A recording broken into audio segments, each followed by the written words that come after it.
So first of all, I think we need a better mapping. And when I say better, I say quantitative. So it's not only looking, but quantifying, mapping of the Alzheimer changes in atypical versus typical case. In the same way we did one for the tau changes in specific areas, we need to expand, and we need to include in these maps also measures of neuroinflammation, because neuroinflammation is very important to determine clinical outcomes in Alzheimer's disease. And also, we need to discover what makes a neuron vulnerable to Alzheimer's disease.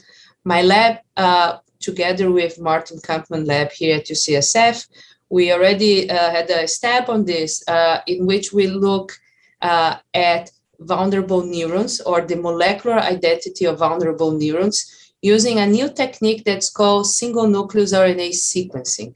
So with this new technique, we can measure RNA levels at individual cells. And then when we go to analyze the cells, not only we can separate the cells by identity, like neurons, what kind of neurons versus glia cell, but we can understand what happened with the DNA in this group of cells. And using this technique, we could identify neurons that are the most vulnerable to amnestic, to the memory of Alzheimer's disease. And now we will expand the same technique to understand what is the difference between atypical and typical Alzheimer's disease concerning selective vulnerability.